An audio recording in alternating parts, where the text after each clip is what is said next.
नमस्कार। आयुक्तालय कॉलेज शिक्षा राजस्थान द्वारा शुरू किए गए ज्ञान सुधा कार्यक्रम में आप सभी का स्वागत है। आज हम इस वीडियो के द्वारा प्रतियोगी परीक्षाएं हेतु भूगोल विषय की तैयारी कैसे करें के बारे में चर्चा करेंगे विस्तार से। मैं डॉक्टर रविंद्र कुमार, सह आचार्य भूगोल, राजकीय लोहिया महाविद्यालय चूरू। भूगोल विषय मुख्य रूप से हम इसे दो भागों में विभाजित कर सकते हैं। एक क्रमबद्ध भूगोल या सिस्टमेटिक ज्योग्राफी। मुख्य रूप से भूगोल का यह वह भाग है जिसमें हम मुख्य रूप से सिद्धांतों का निर्माण करते हैं। यदि यानी जो मूल तत्व हैं भूगोल के, उनके जो सिद्धांत हैं उनका निर्माण जो किया गया है वो क्रमबद्ध भूगोल के अंतर्गत किया गया है, और उनका यदि एप्लीकेशन है वो प्रादेशिक भूगोल के अंतर्गत हमें देखने को मिलता है। यानी किसी प्रदेश विशेष का जब हम अध्ययन करते हैं तो उसे प्रादेशिक भूगोल हम कहते हैं। क्रमबद्ध भूगोल के अंतर्गत मुख्य रूप से सामान्य भूगोल का अध्ययन हम करने जा रहे हैं, भौतिक भूगोल का अध्ययन हमें करना चाहिए, और मानव भूगोल इसके अंतर्गत आता है। सामान्य भूगोल का जब हम अध्ययन करते हैं तो कौन कौन से टॉपिक्स महत्वपूर्ण हैं जिनका अध्ययन हमें करना चाहिए किसी भी प्रतियोगी परीक्षा के लिए।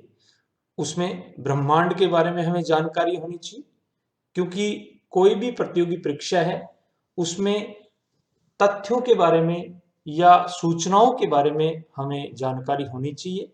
तो ब्रह्मांड के बारे में, सौर मंडल के बारे में, अक्षांश और देशांतर की स्थिति और उससे जुड़े हुए बहुत से पक्ष हैं, बहुत से फैक्ट्स हैं जिनके बारे में हमें जानकारी होनी चाहिए। पृथ्वी की गति के बारे में और उससे जो निर्मित होते हैं विभिन्न कॉन्सेप्ट्स, उनकी जानकारी हमें होनी चाहिए। टाइम जोन और अलग अलग स्थानों पे क्या टाइम जोन है उसके बारे में हमें पढ़ना चाहिए। भौतिक भूगोल के अंतर्गत हमें भूआकृति विज्ञान यानी पृथ्वी के धरातल का निर्माण कैसे हुआ, कौन कौन से पृथ्वी के धरातल पे आकृतियां हैं वो कैसे बनी हैं, उन सभी का अध्ययन हम करें। जलवायु विज्ञान का अध्ययन हम करें। समुद्र विज्ञान का अध्ययन हमें करना चाहिए।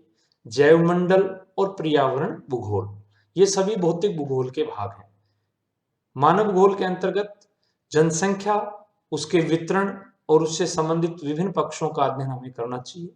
अधिवास भूगोल का अध्ययन, अधिवास सेटलमेंट्स जो हैं, नगरीय अधिवास हैं, ग्रामीण अधिवास हैं, उनका अध्ययन कितने प्रकार के होते हैं, उनका प्रतिरूप कैसा होता है, ये अध्ययन हमें करना चाहिए मानव भूगोल में।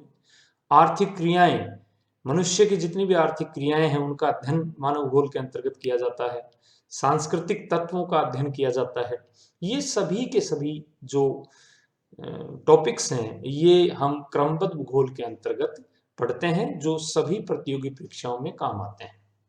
आप देखें तो प्रादेशिक भूगोल के अंतर्गत मुख्य रूप से हमारे यहाँ पे जो प्रतियोगी परीक्षाओं में प्रश्न पूछे जाते हैं वो या तो भारत के भूगोल से संबंधित होते हैं या राजस्थान का भूगोल से संबंधित होते हैं।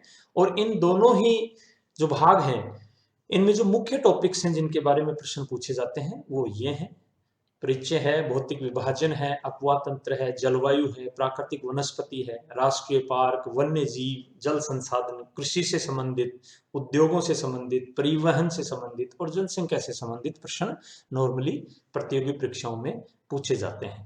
ये सभी मोटे तौर पर भूगोल विषय को हमने एक बांधने की कोशिश की है कि इतने टॉपिक्स कम से कम सामान्य रूप से जब हम भूगोल को पढ़ें तो हमें पढ़ने चाहिए। इसके अलावा अध्ययन के जो अन्य महत्वपूर्ण बिंदु हैं इनके अलावा और क्या हमें भूगोल के अंतर्गत पढ़ना चाहिए, जिसमें विश्व का भूगोल हमें पता होना चाहिए कि विश्व में विभिन्न प्रकार की क्रियाएं जो मनुष्य से जुड़ी हुई हैं, वितरण हैं, उनका अध्ययन हमें करना चाहिए। मानचित्र का अध्ययन अपने आप में भूगोल के अंतर्गत बड़ा ही महत्वपूर्ण है। बिना मानचित्र के अध्ययन के भूगोल का अध्ययन अपूर्ण माना गया है। यानी मानचित्र जो है वो अपने आप में, क्योंकि भूगोल अपने आप में एक तरह का स्पाशियल साइंस है, तो उसके स्थानिक विज्ञान है, तो मानचित्रों के अध्ययन के बिना हम उस स्पाशियलिटी को हम इसमें अध्ययन नहीं कर पाएंगे। तो विश्व का भूगोल, वर्ल्ड ज्योग्राफी हम पढ़ें, और साथ ही मानचित्र अध्ययन एटलस के द्वारा हम कर सकते हैं। एटलस, विभिन्न प्रकार की एटलसेस हमें यहाँ देखने को मिलेंगी। मोटे तौर पर जो स्टूडेंट्स हैं हमारे, वो या तो स्टूडेंट एटलस जो आती है ऑक्सफोर्ड की, वो पढ़ते हैं, वो अपने आप में काफ़ी है, तो इसका अध्ययन आप कर सकते हैं। अन्य जो एटलसेस हैं उनका अध्ययन भी आप कर सकते हैं। एटलस का अध्ययन बड़ा महत्वपूर्ण है, ये मैं बार बार बता रहा हूँ। सामान्य भूगोल के अध्ययन के लिए हमें जो किताबें चाहिए मुख्य रूप से वो कौन कौन सी होनी चाहिए, कुछ विशेष बुक्स की हम बात करेंगे यहाँ पे। एनसीईआरटी की जितनी भी किताबें हैं जो 9th क्लास से लेकर और 12th क्लास तक हमारे सिलेबस में चलती हैं, भूगोल की जो किताबें हैं उनका अध्ययन हमें करना चाहिए, क्योंकि जो भी फैक्ट्स हैं, जो भी तथ्य हैं किसी भी विषय के, या विशेष रूप से क्योंकि हम भूगोल की बात कर रहे हैं, तो इन किताबों में वो तथ्य आसानी से, जो बेसिक्स हैं वो हमारे समझ में आएंगे। इसके अलावा कुछ महत्वपूर्ण बुक्स हैं जो हमारे बेसिक्स को क्लियर करने के लिए बड़ी महत्वपूर्ण हैं। चूंकि ये जो बुक्स हैं वो हिंदी में, हिंदी भाषा में नहीं मिलती हैं, फिर भी इनका अपने आप में महत्वपूर्ण है। एक बुक है जिसके बारे में मैं सजेशन आपको दूंगा, certificate physical and human geography by Goh Cheng Leong. ये बहुत ही अच्छी किताब है। आप इस किताब को देखेंगे, पढ़ेंगे, हो सकता है कि आपको माध्यम की समस्या आ जाए, लेकिन फिर भी इस किताब के अंदर जो डायग्राम्स दिए हुए हैं उससे आप बेसिक्स को आसानी से समझ सकते हैं। इसको एक बार देखें, बहुत ज़रूरी है। इसके अलावा एक और बुक आती है, फिजिकल ज्योग्राफी इन डायग्राम्स। आरबी बनेट की ये किताब है। ये इस प्रकार की किताब है। ये किताब भी भूगोल के जो विद्यार्थी हैं, जो सही मायने में भूगोल को समझना चाहते हैं, उनके लिए बहुत जरूरी है, क्योंकि नाम इसका है फिजिकल ज्योग्राफी इन डायग्राम्स। तो डायग्राम्स के माध्यम से इस किताब के अंदर जो बेसिक्स हैं ज्योग्राफी के, उनको बहुत ही अच्छे से समझाया गया है। और एक जो महत्वपूर्ण पक्ष है भूगोल के अध्ययन का, वो है एटलस। एटलस को पढ़ना हम ना भूलें यदि हम ज्योग्राफी पढ़ते हैं तो। यहाँ मैं उन सभी साथियों से भी गुजारिश करूंगा जो स्कूल में अध्ययन करवाते हैं, कॉलेज में अध्ययन करवाते हैं, क्योंकि मैं हमेशा ये मानता हूँ कि स्कूल के अंदर भी हमें एटलस के ऊपर ध्यान देने की आवश्यकता है। स्कूल से ही यदि बच्चा एटलस को देखने लग जाए, पढ़ने लग जाए, तो बहुत आसान हो जाता आगे उसके लिए भूगोल पढ़ना। एटलस का अध्ययन हमें करना चाहिए, बहुत जरूरी है। हम देखेंगे कि किस प्रकार से हम एटलस को पढ़ सकते हैं। इसके अलावा ये कुछ महत्वपूर्ण किताबें थी। इनके अलावा और जो बुक्स हैं जो हमें पढ़नी चाहिए, भौतिक भूगोल है, बड़ा लंबा जो भाग है वो कवर करता है ज्योग्राफी का। तो भौतिक भूगोल में एक बुक है जो भौतिक भूगोल सविंदर सिंह के नाम से आती है। ये बहुत अच्छी किताब है। इसके अंदर आप भूआकृति विज्ञान भी पढ़ सकते हैं, जलवायु विज्ञान भी पढ़ सकते हैं, और साथ में समुद्र विज्ञान भी इसमें आपको मिल जाएगा। यानी सामान्य प्रतियोगी परीक्षाओं के लिए जो आपको चाहिए वो इस किताब में आपको मिल जाएगा। मानव भूगोल का अध्ययन करने के लिए बुक आती है मानव भूगोल माजिद हुसैन की। इसका अध्ययन आप कर सकते हैं, बहुत अच्छी किताब है। भारत का भूगोल के लिए बहुत सी किताबें आपको मार्केट में मिल जाएंगी, लेकिन चूंकि एनसीईआरटी की यदि आप किताब पढ़ते हैं भारत का भूगोल की, तो उसमें बहुत सा मैटर है। और उसके अलावा आप जब थोड़ा और उसको गहराई से पढ़ना चाहते हैं तो एक किताब आती है भारत का वृहद भूगोल, डी.आर. खुल्लर की। ये अच्छी किताब है। यदि ये अवेलेबल नहीं हो तो माजिद हुसैन की भारत का भूगोल की किताब आती है, वो भी अच्छी किताब है। आप कोई भी एक किताब पढ़ सकते हैं। आप बुक कम एक ही पढ़ें, उसको बार बार पढ़ने की आदत ज्यादा डालें। एक जो पोर्शन है, जो राजस्थान में जितनी भी प्रतियोगिता परीक्षाएं हैं उनमें राजस्थान का भूगोल से प्रश्न निश्चित रूप से पूछे जाते हैं, इसलिए राजस्थान का भूगोल के ऊपर जो बुक है, एल.आर. भल्ला की जो किताब है, वो हमें पढ़नी चाहिए। ये बहुत अच्छी किताब है, इसका अध्ययन हम कर सकते हैं।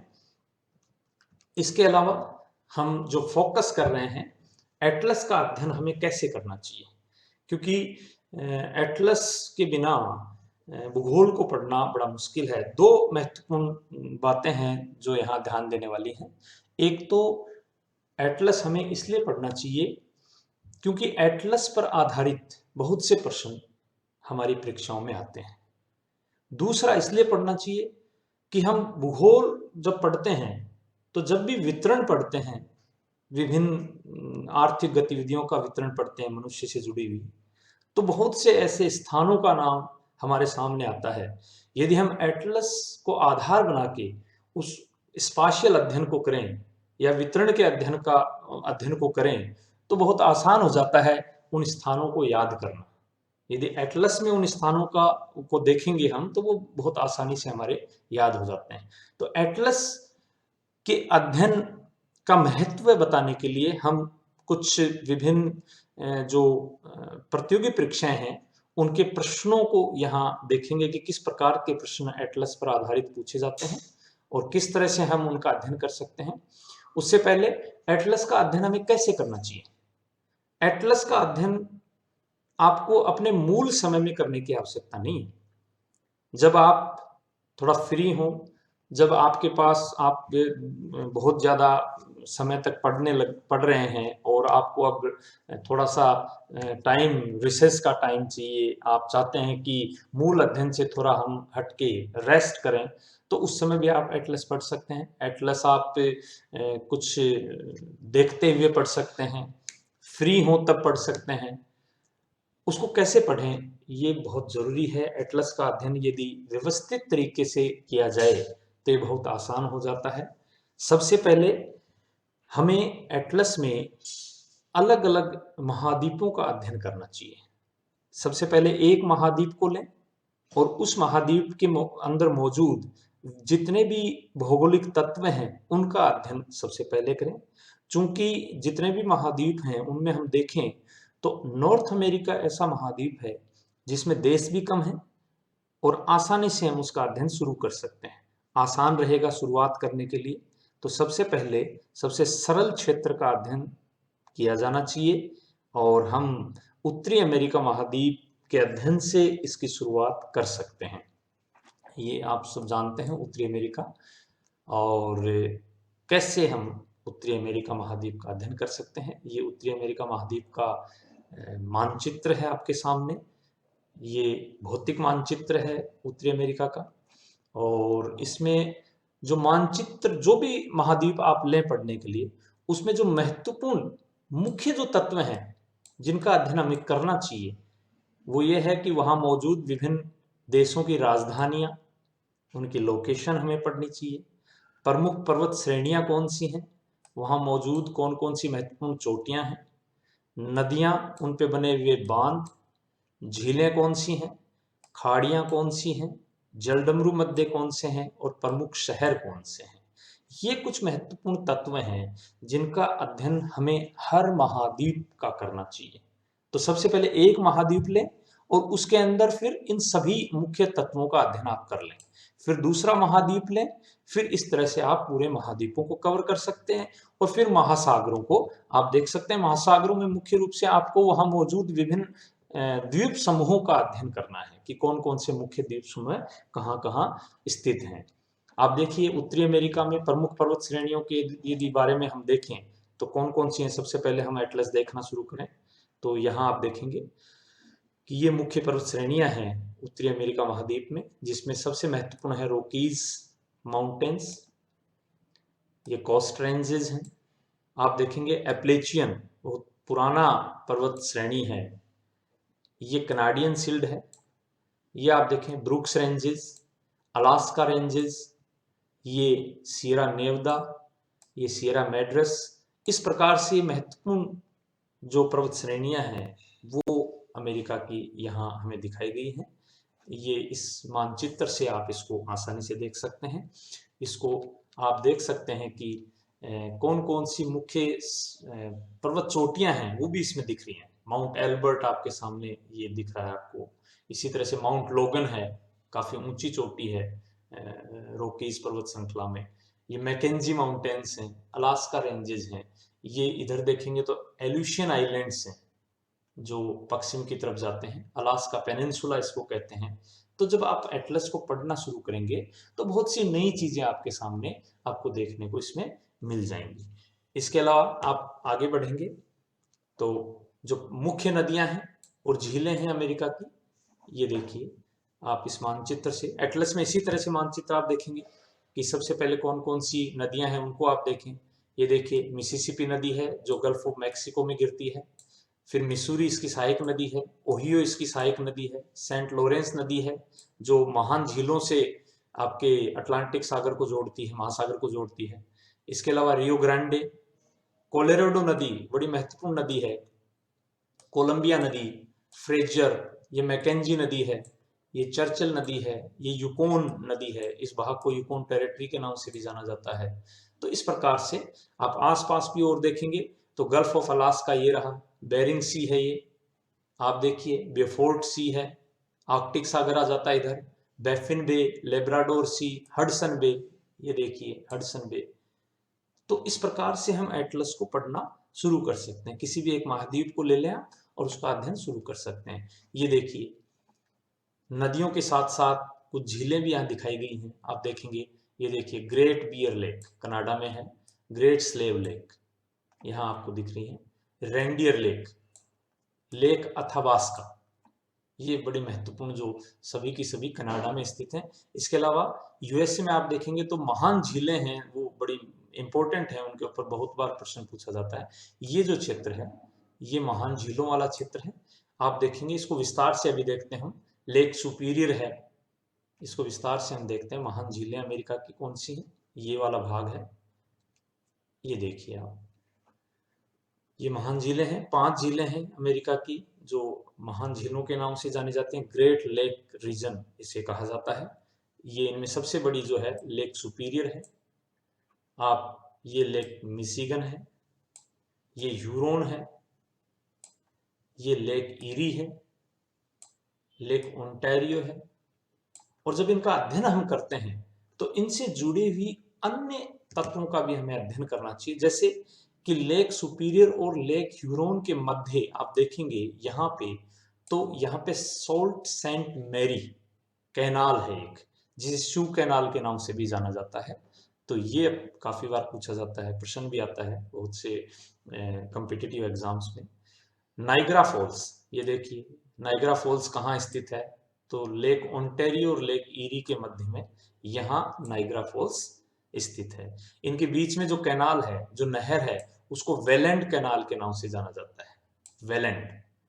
इसी प्रकार से इन झीलों के किनारों पे बहुत से महत्वपूर्ण नगर भी बसे हुए हैं, जैसे आप देखेंगे डेट्रॉइट, जो ऑटोमोबाइल इंडस्ट्री के लिए बहुत ही प्रसिद्ध शहर है डेट्रॉइट, ये यहाँ है।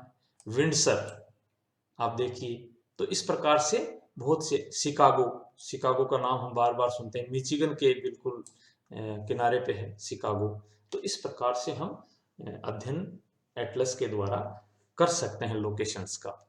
इसके अलावा अब हम देखते हैं कि विभिन्न प्रतियोगी परीक्षाओं में, चाहे वो यूपीएससी की हो चाहे वो आरपीएससी की हो, उसमें एटलस आधारित प्रश्न किस प्रकार के पूछे जाते हैं। ये देखिए बड़ा ही सामान्य सा प्रश्न है, भूमध्य रेखा किन देशों से होकर गुजरती है। ये तो यदि भूमध्य रेखा के लिए पूछा गया है तो हम कर्क रेखा और मकर रेखा के को भी हम देख लें जब एटलस पढ़ते हैं कि भाई भूमध्य रेखा के बारे में प्रश्न पूछा जा रहा है, तो कर्क रेखा के बारे में पूछा जा सकता है, मकर रेखा के बारे में पूछा जा सकता है। तो इसका एटलस में जब आप देखेंगे तो आप देखेंगे कि ये वो देश हैं जहां से भूमध्य रेखा गुजरती है। एक्वाडोर है, कोलंबिया है, ये देखिए ये कोलंबिया है, ये ब्राजील है, ये गैबोन है, ये कोंगो है, ये 6 number democratic Republic of Congo है, फिर आगे युगांडा है, केनिया है, सोमालिया है, मालदीव्स, इंडोनेशिया, आगे यहाँ पे इंडोनेशिया है, ये किरिबाती है, और लास्ट में Sao Tomé and Prinsep 13 number आगे है। तो ये वो देश हैं जहां से भूमध्य रेखा गुजरती है। इस प्रकार के प्रश्न पूछे जाते हैं। इसके अलावा आप देखेंगे कि ये यूपीएससी के एग्जाम, यूपीएससी के आईएएस के एग्जाम से हमने उठाया है, निम्नलिखित में से कौन सा नगर भूमध्य रेखा के सबसे निकट है। तो देखिए मोगादिशु, सिंगापुर, कोलंबो और मनीला। तो आप इसको देखेंगे तो यहां से आप देखें, मोगादिशु ये सोमालिया की राजधानी है, ये यहाँ है। इसके अलावा आप देखेंगे कि कोलंबो ये इक्वेटर से बहुत दूर है। सिंगापुर बिल्कुल इक्वेटर के नजदीक है, ये रहा सिंगापुर, दिस वन। और मनीला जो है वो बहुत दूर है। तो मनीला और कोलंबो तो बहुत दूर है पहले से। बचे कौन से? मोगादिशु और सिंगापुर। तो इन दोनों में से भी आप देखेंगे तो सिंगापुर नजदीक है, तो आपका जो आंसर होगा वो हो जाएगा सिंगापुर। तो इस प्रकार से हम जब भी एटलस का अध्ययन करें तो हमें ये ध्यान रखना है कि जो भी महत्वपूर्ण तत्व हैं एटलस के ऊपर लोकेटेड हैं, उनसे और क्या चीजें रिलेटेड हैं, ये भी हमें ध्यान रखना है। इसके अलावा आप देखें कि अजोब सागर किससे जुड़ा हुआ है, ये भी यूपीएससी में प्रश्न आया हुआ है, 2020 में ही आया हुआ है प्रीलिम्स के अंदर। काला सागर है, बाल्टिक सागर है, भूमध्य सागर या उत्तरी सागर है। तो एटलस यदि हमने ढंग से पढ़ा है, सागरों का अध्ययन हमने किया है, तो हम आसानी से आंसर इसका दे सकते हैं। आप देखें, ये देखिए, ये ब्लैक सी है, ये एजियन सागर है, इधर देखिए ये है सी ऑफ अजोब, ये अजोब सागर, ये पूछा है अजोब सागर किससे जुड़ा हुआ है, तो अजोब सागर किससे जुड़ा हुआ है? काला सागर से। तो ये हमारा उत्तर होगा इसके अंदर। अब जब हम इसका अध्ययन करें अजोब सागर ब्लैक सी का, तो और भी बहुत से प्रश्न यहाँ हमें देखने को मिलते हैं कि ये देखिए, ये कर्च पेनिनसुला, कई बार पूछा जाता है कर्च पेनिनसुला कहाँ है, ये कर्च लिखा हुआ है, कर्च पेनिनसुला है। इसके अलावा आप देखेंगे कि ये देखिए सी ऑफ मार्मरा यहाँ पे है, और इससे जुड़े हुए बहुत से प्रश्न पूछे जाते हैं कि जब हम एजियन सागर से ब्लैक सागर की तरफ जाते हैं तो कौन कौन से जलडमरू मध्य पड़ते हैं। तो आप देखेंगे तो एक और मानचित्र हम देखते हैं, ये देखिए, इसको थोड़ा विस्तार से इन्होंने बता दिया है। ये यहाँ पे लिखा है डार्डनेलिस, ये है स्ट्रेट, स्ट्रेट ऑफ डार्डनेलिस कहते हैं, फिर सी ऑफ मार्मरा आता है, फिर बॉस्फोरस स्ट्रेट आता है। तो यहाँ डार्डनेलिस और यहाँ पे बॉस्फोरस, तो ये दो स्ट्रेट यहाँ पे हैं। उसके बाद आप ब्लैक सागर में जाते हैं, तो यहां से यदि आप चलेंगे एजियन सागर, strait of Dardanelles, sea of Marmara, फिर स्ट्रेट ऑफ बॉस्फोरस, फिर ब्लैक सी, फिर सी ऑफ अजोब। ये पूरा का पूरा अध्ययन आप कैसा भी प्रश्न पूछें आसानी से आप इसका जवाब दे सकते हैं। इसी प्रकार से एक प्रश्न पूछा गया है, ब्यूनस आयर्स और मोंटेवीडियो किस नदी के किनारे बसे हुए हैं? तो ये अर्जेंटीना में है। आप देखेंगे मानचित्र, यदि आप अर्जेंटीना का आपने ढंग से पढ़ा है, नदियों को आपने देखा है, नदियों पे स्थित जो शहर हैं उनका अध्ययन हमें करना चाहिए, इसका मतलब प्रश्न को देख के आप हमें लग रहा है। तो आप देखिए, ये है मोंटेवीडियो और ये है ब्यूनस आयर्स। तो ये एक नदी है यहाँ पे, रियो डे ला प्लाटा, ये देखिए रिवर प्लेट के नाम से जानी जाती है। तो क्योंकि हम ओड वन आउट करते हैं जब भी आंसर देखते हैं, ओरिनोको नदी हम जानते हैं उत्तरी अमेरिका में है, तो ये हो नहीं सकता। पुरुष रिवर है वो अमेजन की सहायक नदी है, वो भी नहीं हो सकती। मदिरा है वो भी अमेजन की सहायक है, तो ये तीनों हो नहीं सकते। तो वैसे भी हमारा आंसर यदि सभी नदियों को पढ़ा है तो ये अपने आप ही आ जाएगा, और इसको मानचित्र को देख के भी हम इसको आसानी से बता सकते हैं। तो इस प्रकार के प्रश्न मानचित्रों पर आधारित, एटलस पर आधारित ज्यादातर पूछे जाते रहे हैं। इसके अलावा आप देखेंगे विश्व की विशालतम बैरियर रीफ प्रणाली कहाँ स्थित है। यदि एटलस को आप देखेंगे तो उसमें आपको मिल जाएगा कि लिखा हुआ होगा कि ऑस्ट्रेलिया का जो पूर्वी तट है, ये देखिए ऑस्ट्रेलिया का पूर्वी तट है, यहाँ है ग्रेट बैरियर रीफ, तो पूर्वी ऑस्ट्रेलियाई तट हमारा आंसर हो जाएगा। इसी प्रकार से निम्नलिखित में से कौन सा देश मकर रेखा पर स्थित है, स्थित नहीं है। ये देखिए क्वेश्चन को पढ़ना ही बहुत इंपॉर्टेंट है, कई बार हम जल्दबाजी में कौन सा देश मकर रेखा पर स्थित है, तो यहाँ नहीं है ये बोला इन्होंने। तो आप मानचित्र को जब देखेंगे तो आप देखिए चिली, ये चिली है पूरा का पूरा, तो यहां से जा रही है ट्रॉपिक ऑफ कैप्रिकॉर्न, ये जा रही। दूसरा है ब्राजील, यहां देखिए ब्राजील से भी जा रही है। पैराग्वे, ये पैराग्वे है, इसके मध्य से जा रही है यहाँ से। और बाद में है यूरुग्वे, यूरुग्वे यहाँ है, ये देखिए दिस इज यूरुग्वे, तो इसका मतलब इससे नहीं जा रही, तो हमारा आंसर ये हो गया। तो कहने का मतलब है कि जब हम एटलस का अध्ययन करें और मुख्य तत्वों का अध्ययन करें, चाहे वो मुख्य अक्षांश रेखाएं हो, प्राइम मेरिडियन हो या अन्य कोई भी तत्व हो, तो उसका अध्ययन हम रिलेटिव करें, उससे जुड़ी हुई विभिन्न चीजों का अध्ययन करें, कौन से शहर वहां स्थित हैं, कौन सी नदियां वहां से गुजरती हैं, इस तरह का साथ में हम रिलेटिव अध्ययन करेंगे तो ज्यादा अच्छा रहेगा हमारे लिए। निम्नलिखित में से कौन सी प्रमुख विवर्तनिकी प्लेट नहीं है। हम ये जानते हैं, प्लेट टेक्टोनिक्स जब हम पढ़ते हैं तो हमें पता है कि 6 बड़ी प्लेटें हैं पृथ्वी के धरातल पे और 20 से 22 छोटी प्लेटें हैं। तो यदि विश्व का मानचित्र आप देखें तो इसमें बड़ी और छोटी प्लेटें आपको दिखाई गई है। ये यूरेशियन बड़ी प्लेट है, ऑस्ट्रेलियन बड़ी प्लेट है, इंडियन प्लेट भी इंडो ऑस्ट्रेलियन कहते हैं इसको, अफ्रीकन प्लेट बड़ी प्लेट है, अंटार्कटिक बड़ी प्लेट है, साउथ अमेरिकन और नॉर्थ अमेरिकन और एक पैसिफिक, ये बड़ी प्लेट्स। अब इन्होंने क्या पूछा है, कौन सी प्रमुख प्लेट नहीं है। तो आप देखिए अंटार्कटिक तथा चारों ओर की सामुद्रिक प्लेट है आपके सामने, तो इसका मतलब ये इसका उत्तर नहीं हो सकता। भारत ऑस्ट्रेलिया न्यूजीलैंड प्लेट ये भी बड़ी है, प्रमुख है, ये नहीं हो सकता। प्रशांत प्रमुख है, ये नहीं हो सकता। तो छोटी प्लेट कौन सी है जो प्रमुख नहीं है, वो है सऊदी अरब प्लेट। ये देखिए यहाँ पे सऊदी अरब प्लेट, तो ये छोटी प्लेट है, तो ये इसका उत्तर हो जाएगा। इसी प्रकार से बहुत सी ऐसी प्लेटें हैं। जब हम इस तरह का प्रश्न यहां अध्ययन करते हैं तो ये भी ध्यान रखना है कि एक ही प्रश्न से हम इन प्लेटों से संबंधित सभी प्रश्नों को यहां सीख सकते हैं, पढ़ सकते हैं। मान लो कभी ये भी पूछा जाता है कि नाज़का प्लेट कहाँ स्थित है, कोकोस प्लेट कहाँ स्थित है, कैरिबियन प्लेट कहाँ स्थित है।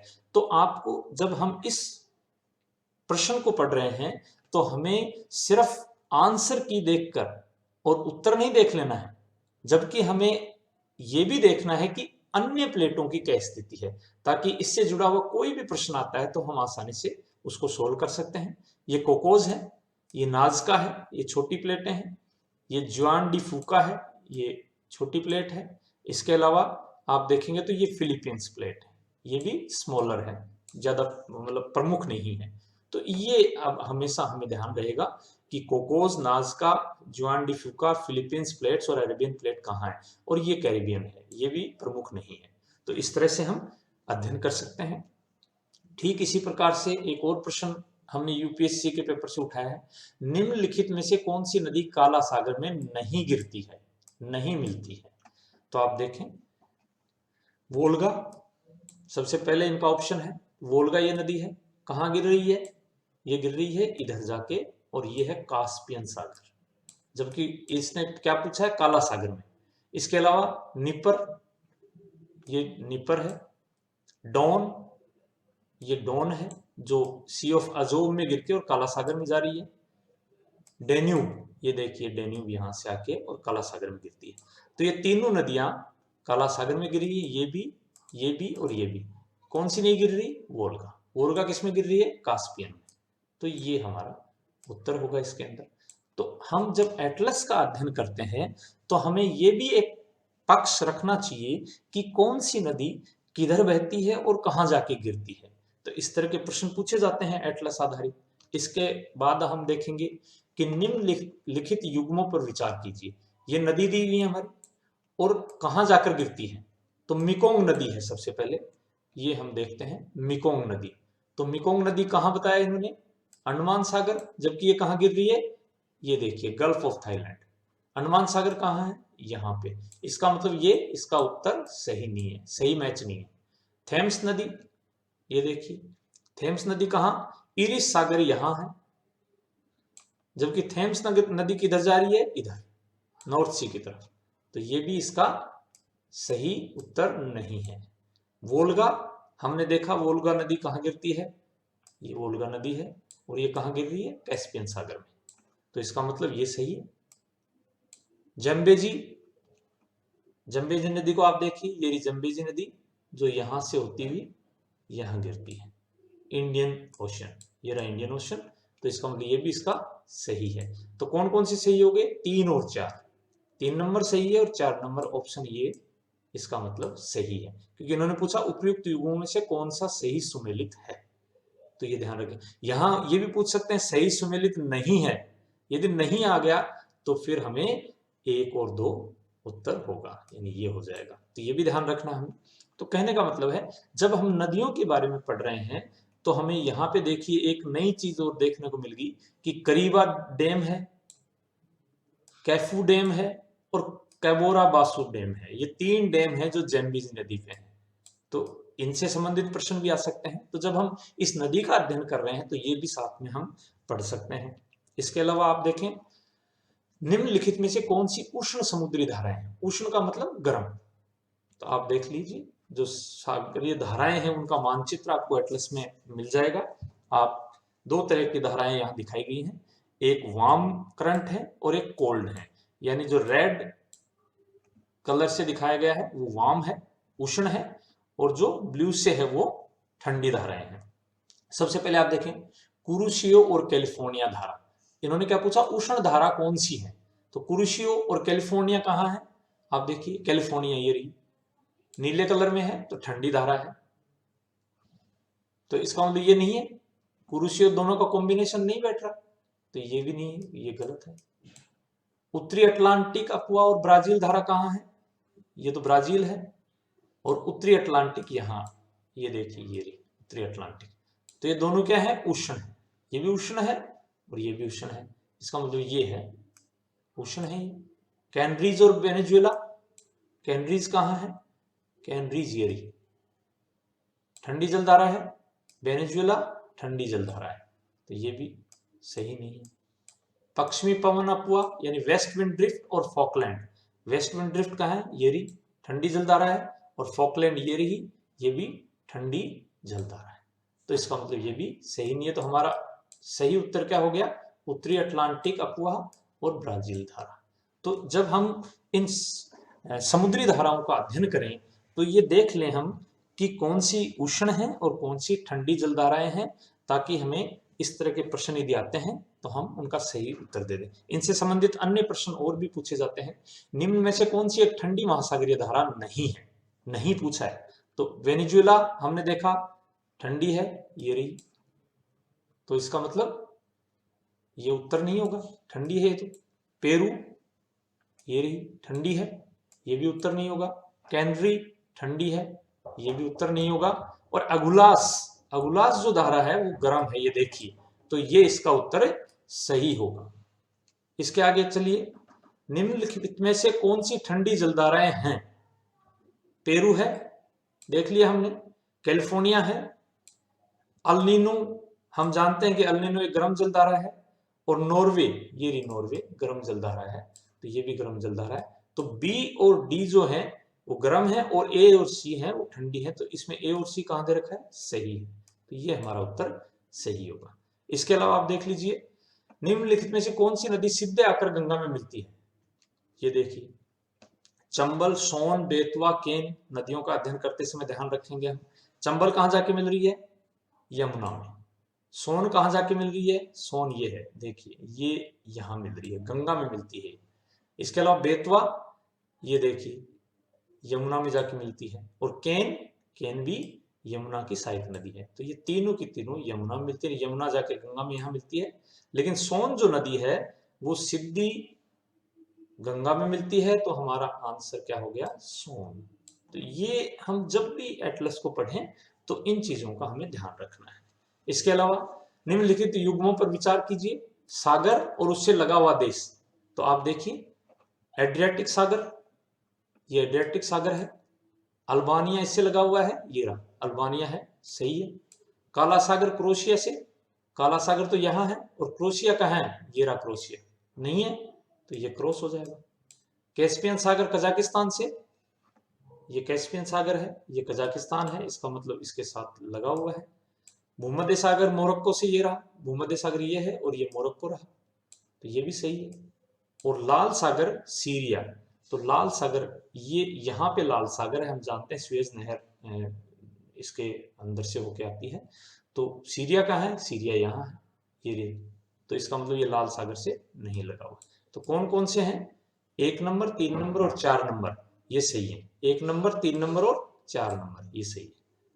इसके अलावा चागोस द्वीप समूह अवस्थित है, कहाँ अवस्थित है? मानचित्र एटलस को हम देखें तो हमें पता चलेगा कि जो हिंद महासागर है उसमें चागोस द्वीप स्थित है, ये इसका उत्तर हो जाएगा। इस तरह हम द्वीपों का अध्ययन भी करें, महासागरों का जब अध्ययन करें तो वहां देखेंगे महत्वपूर्ण द्वीप कौन कौन से हैं। स्वेज नहर का उत्तरतम पतन है, ये देखिए, ये स्वेज नहर है, ये भूमध्य सागर और लाल सागर को जोड़ती है। इसका उत्तरी जो पतन है वो है पोर्ट सईद, और जो दक्षिण है वो है स्वेज। आप देख लें यहां से, तो इसका आंसर तो हो जाएगा पोर्ट सईद, ये इसका विस्तार से दिखाया गया है। तो इस प्रकार से हम जब नहर, जो महत्वपूर्ण नहरें हैं, स्वेज हो, पनामा हो, उनका अध्ययन करें तो ये थोड़ा सा हमें ध्यान रखना चाहिए। सूची 1 को सूची 2 से सुमेलित कीजिए तथा नीचे दिए कूट के अनुसार सही उत्तर का चयन कीजिए। आप देखिए, ये हमारी जो महत्वपूर्ण नहरें हैं उनको दिया। कील नहर कहाँ है? ये यहाँ है कील। ये देखिए, बाल्टिक सागर को उत्तरी सागर की तरफ जोड़ती है। तो बाल्टिक सागर कहाँ है? ये रहा बाल्टिक सागर। ये एल्ब ज्वार नदी, क्योंकि यहां से एल्ब नदी आती है तो उससे जोड़ती है, तो इसका ये मैच हो गया। शू कैनाल मैंने आपको बताया था, यहाँ है शू लॉक्स, तो ये क्या करती है? सुपीरियर झील को लेक ह्यूरोन से जोड़ती है। ये देखिए, सुपीरियर और ह्यूरोन झील, तो ये यहाँ आ गया। पनामा कैनाल, ये देखिए पनामा क्या कर रहा है? अटलांटिक सागर और पैसिफिक सागर को, ये रहा। और स्वेज नहर भूमध्य सागर और लाल सागर को, ये इसमें। तो ए का सेकंड हो गया, ए का सेकंड, बी का फोर्थ, सी का थर्ड और डी का 1, तो ये इसका आंसर हो गया।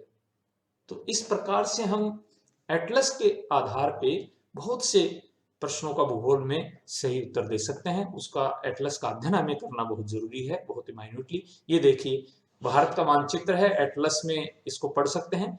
एटलस में भारत की मृदाओं के बारे में दिया होता है एक मानचित्र, तो इसमें लिखा है ऊपर दिए गए मानचित्र में चिन्हित क्षेत्र निम्नलिखित में से किस प्रकार की मृदा का सूचक है। तो आप देखिए एटलस, ये देखिए एटलस और इसमें मानचित्र, ये यहाँ पे देखिए, ये जो है इस मृदा को इस मानचित्र में दिखाया गया है। ये कौन सी मृदाएं हैं, इसको यदि आप देखेंगे तो आपको पता चल जाएगा कि ये जो है ये वाली है, ग्रे एंड ब्राउन। तो ग्रे एंड ब्राउन कौन सी होगी? धूसर तथा भूरी मृदा। तो ये इसका उत्तर हो जाएगा। ये सिविल सर्विसेज में प्रीलिम्स में पूछा गया क्वेश्चन है जो आपके सामने। इसके अलावा ये देखिए, ये एक प्रश्न आया है कि ऊपर दिए गए मानचित्र में ऑस्ट्रेलिया के सीमावर्ती 4 सागर हैं, 1 नंबर, 2 नंबर, 3 नंबर, 4 नंबर उनको दिया हुआ है, और यहाँ पे उनको ABCD दिया हुआ है। अराफुरा सागर A है, कोरल सागर B है, कारपेंट्रिया खाड़ी C है और D है तिमोर सागर। अब ये मानचित्र में आप देखिए कि A है, 1 है, वो क्या है? तिमोर सी। तो तिमोर सी कहाँ है? D, तो D का 1 होगा, D का 1 होगा, ये 2 हो सकते हैं इसका मतलब। इसके अलावा 2 का आराफुरा सागर, तो आराफुरा सागर कहाँ है? ए पे है, तो ए का 2 सेम रह गया, इसको पता नहीं कर सकते। 3 नंबर गल्फ ऑफ कारपेंट्रिया खाड़ी, सी का 3 नंबर, ये सही, तो इसका मतलब B is the right answer. इसी प्रकार ये एटलस को किस तरह से पढ़ना चाहिए, किस प्रकार के प्रश्न इसमें आते हैं, ये हमने यहाँ देखा। ये जितने भी बुक्स और जितने भी प्रश्न हमने बात की है वो भूगोल विभिन्न प्रतियोगी परीक्षाओं में जो आती है उसके अध्ययन के लिए था। लेकिन मूल रूप से जो भूगोल के विद्यार्थी हैं जिनको नेट देना होता है, कॉलेजेस में असिस्टेंट प्रोफेसर का एग्जाम देना होता है, या भूगोल से संबंधित कोई एग्जाम देना होता है, तो उसके लिए हमें और कुछ बुक्स पढ़नी पड़ती हैं। जैसे विश्वविद्यालय अनुदान आयोग के द्वारा जो नेट का सिलेबस निर्धारित है उसकी 10 इकाइयां हमारे सामने हैं। उनके लिए कौन कौन सी बुक्स हमें मुख्य रूप से पढ़नी चाहिए, तो आप देख सकते हैं। भूआकृति विज्ञान शैवेंद्र सिंह की किताब, जलवायु विज्ञान DS लाल की किताब आप पढ़ सकते हैं। समुद्र विज्ञान के लिए शैवेंद्र सिंह की किताब, यानी भौतिक भूगोल की जो किताब है शैवेंद्र सिंह की, उसके अंदर इसका अध्ययन आसानी से हो जाएगा। पर्यावरण भूगोल है, वो भी शैवेंद्र सिंह की अलग से किताब आती है, उसका अध्ययन आप करें। जनसंख्या भूगोल के लिए RC चांदना की किताब आती है, काफी अच्छी बुक है, उसका अध्ययन आप विस्तार से कर सकते हैं। राजनीतिक भूगोल की RD दीक्षित की किताब आती है, उसका अध्ययन आप कर सकते हैं। भौगोलिक चिंतन एक बड़ा महत्वपूर्ण भाग है, भूगोल के विद्यार्थियों के लिए बड़ा डिफिकल्ट पड़ता है, तो RD दीक्षित और माजिद हुसैन 2 किताबें इसमें आती हैं जो मध्यकालीन भौगोलिक चिंतन का जो इतिहास है उसका अध्ययन आप माजिद हुसैन की किताब से कर सकते हैं, और जो आधुनिक जो भूगोल का अध्ययन है वो आप आर.डी. दीक्षित की बुक से कर सकते हैं। इसको कंबाइन करके आप इसको पढ़ेंगे तो आपको बहुत ज़्यादा फायदा होगा। भौगोलिक तकनीक के बारे में या प्रायोगिक के बारे में यदि कोई किताब आप पढ़ना चाहेंगे तो जेपी शर्मा की किताब है, बहुत अच्छी किताब है, उसका अध्ययन आप कर सकते हैं। भारत के भूगोल के लिए बहुत सी किताबें हैं जिसमें आर.डी. खुल्लर, माजिद हुसैन, बी.सी. जाट, ये सभी किताबें, इनमें से कोई भी एक किताब आप पढ़ सकते हैं।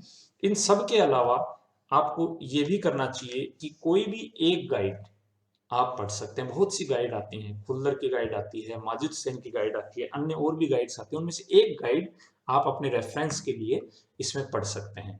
इसके अलावा क्योंकि बहुत से पोर्शन इसके अंदर आप देखते हैं कि है नहीं, जैसे अधिवास भूगोल है, आर्थिक गतिविधियां, क्षेत्र विकास का भूगोल, सांस्कृतिक सामाजिक भूगोल है, ये इसमें शामिल नहीं है क्योंकि इनके लिए कोई विशेष इतनी अच्छी बुक्स हमें मिलती नहीं आसानी से। तो जो भी गैप्स हैं उनके अध्ययन के लिए और अपने आप को और अच्छा भूगोल के बारे में जानकारी प्राप्त करने के लिए एक बुक मैं यहाँ आपके सजेस्ट कर रहा हूँ जिसको कोई भी भूगोल पढ़ने वाला विद्यार्थी मिस नहीं करे। ये बहुत अच्छी किताब है और यदि आप इस किताब को छोड़ते हैं तो आपको विभिन्न परीक्षाओं में, विशेष रूप से यदि आप असिस्टेंट प्रोफेसर कॉलेज एजुकेशन या नेट का एग्जाम देते हैं तो आपको यदि इस किताब को आप नहीं पढ़ते हैं तो दिक्कत होती है। ये बहुत अच्छी किताब है।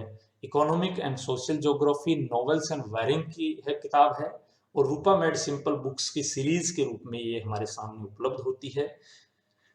बहुत से प्रश्न हैं, ट्रांसपोर्ट ज्योग्राफी है, पॉपुलेशन ज्योग्राफी है, माइग्रेशन पे है, बहुत सी थ्योरीज हैं, इंडस्ट्रियल थ्योरीज हैं, आपकी एग्रीकल्चर थ्योरीज हैं, उनको बहुत ही अच्छे तरीके से इस किताब में दिखाया गया है। कुछ उदाहरण मैं आपके सामने रखूंगा क्यों ये महत्वपूर्ण है ये किताब। आप देखेंगे कि ये कुछ प्रश्न हैं जो मैंने आपके सामने रखे हैं, ये सभी के सभी प्रश्न 2014 में जो राजस्थान में कॉलेज एजुकेशन के असिस्टेंट प्रोफेसर का एग्जाम हुआ उससे मैंने ये प्रश्न उठाए हैं। आप देख लीजिए, क्रिस्टोलर का केंद्रीय स्थान सिद्धांत जिस अभिधारणा पर आधारित नहीं है वह है, ये प्रश्न है। क्रिस्टोलर के अनुसार विपणन सिद्धांत के आधार पर क का मान होता है, ये देख लीजिए। मार्कोव चेन मॉडल के बारे में, लोरेंस कर्व के बारे में, आप ये कुछ बुक्स हैं और इनके ऑथर्स हैं, इनके बारे में मैच द फॉलोइंग आया है क्वेश्चन। एक आया है कि अपने औद्योगिक अवस्थिति मॉडल के लिए वेबर ने प्रयोग किसका किया। हम सब जानते हैं कि आइसोडेपन का किया। ये कितने अच्छे तरीके से इस किताब में आपके सामने दिए हुए हैं। उस बुक के कुछ पेजेस में आपके सामने रख रहा हूँ, इन्हीं प्रश्नों से संबंधित आप देख लीजिए। ये क्रिस्टोलर के सेंट्रल प्लेस थ्योरी में जो उन्होंने सरफेस बताया, इसमें लिखा हुआ है the idealised region should be thought of as being completely uniform in respect of terrain, climate and soils. तो आप पीछे जाएंगे तो आप देखेंगे कि ये क्षेत्र में सर्वत्र समतल मैदान होना चाहिए, दिया हुआ है। उपजाऊ मृदा होनी चाहिए, दिया हुआ है। जलवायु परिस्थिति होनी चाहिए, दिया हुआ है। ये नहीं दिया हुआ तो इसका उत्तर ये हो जाएगा। ठीक इसी प्रकार से आप देखेंगे, ये देखिए मार्केटिंग प्रिंसिपल K3, ये साफ दिया हुआ है, इसके अंदर अच्छे से दिया हुआ है, हम अच्छे से पढ़ सकते हैं इसको। उसमें K3 का पूछा था उन्होंने कि मार्केटिंग प्रिंसिपल जो है विपणन सिद्धांत के आधार पर K का मान क्या होगा, तो 3 होगा। इसी प्रकार से मार्कोव चेन प्रतिमान में यह माना जाता है कि भौतिक परिस्थितियां निर्भर करती हैं, तो इसमें आप देखेंगे तो इस किताब में दिया हुआ है कि ये मार्कोव चेन का, ये देखिए पेज नंबर 45 पे आप देखेंगे Markov chain model when each event is partially determined by previous events.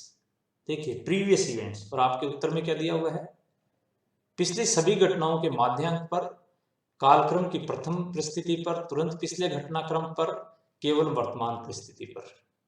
तो sequence of events that preceded it, ये इसका उत्तर हो जाएगा। इसी प्रकार से लोरेंस कर्व का, लोरेंस वक्र में सम वितरण रेखा जो लाइन ऑफ इक्वल डिस्ट्रीब्यूशन है उसमें y और x के क्रम से जिन प्रतिशत बिंदुओं को जोड़ते हैं वो कौन से हैं, आप इसको देख सकते हैं। इसमें दिया हुआ है लोरेंस कर्व, ये है line of equal distribution, evenly distribution, और किसको जोड़ती है 100 और 100। तो 100% इसका इसमें आंसर है 100 and 100। तो इस प्रकार से ये देखिए पॉपुलेशन से जुड़ी हुई किताबें हैं। आपको सभी जो इसकी रेफरेंसेज हैं फर्दर रीडिंग्स के बारे में दी हुई हैं, ये देखिए इसमें दी हुई हैं। ये क्लार्क की पॉपुलेशन ज्योग्राफी, ट्रेवार्था की ज्योग्राफी ऑफ पॉपुलेशन, स्टैम्प की the geography of life and death, and Zelensky की प्रोलॉग टू पॉपुलेशन ज्योग्राफी। और ये तो एक उदाहरण है किताबों के बारे में। इसमें जितनी भी बुक्स दी हैं इस किताब के अंदर, उनमें से 2 या 3 प्रश्न हमेशा मैंने परीक्षाओं में देखे हैं। तो इसमें जो सजेस्टेड रीडिंग्स दी हुई हैं उनके अंदर जो महत्वपूर्ण बुक्स हैं उनको आप अंडरलाइन कर लें जब पढ़ते हैं, तो ये बहुत जरूरी है। तो इसमें आप देख लीजिए, ये इसी प्रकार से हमें दिया है एल.डी. स्टैम्प की, जेलेंस्की, क्लार्क और ट्रेवार्थ। इसी प्रकार से आइसोडेपन का ये हम जानते ही हैं कि ये इस किताब के अंदर पूरा डायग्राम बना के बताया हुआ है, क्रिटिकल आइसोडेपन्स। तो ये इसका आइसोडेपन इसका उत्तर होगा। तो इस प्रकार से इस बुक को हम छोड़ नहीं सकते। यदि हमें मुख्य रूप से कॉलेज एजुकेशन में या नेट के लिए तैयारी करनी है भूगोल के अंदर, तो ये कुछ बुक्स हैं। चूंकि ये जो बुक्स हैं ये हिंदी माध्यम में नहीं मिलती हैं, लेकिन फिर भी हमें थोड़ी मेहनत करनी पड़ेगी। मेहनत के बिना तो हमें कुछ प्राप्त होना नहीं है। तो ये कोशिश करें, आप इनको पढ़ने की कोशिश करें। डायग्राम्स हैं ज़्यादातर, तो आसानी से आप सीख सकते हैं, इनको कोई ऐसी दिक्कत आने वाली नहीं है। तो इसी के साथ सभी का धन्यवाद। और यदि आपको कुछ बातें जहन में आती हैं, समझ में आती हैं, हमारा वीडियो अच्छा लगता है, तो हमारे जो चैनल है कॉलेज एजुकेशन का ज्ञान सुधा चैनल, उसे कृपया लाइक करें और सब्सक्राइब करें। Thank you.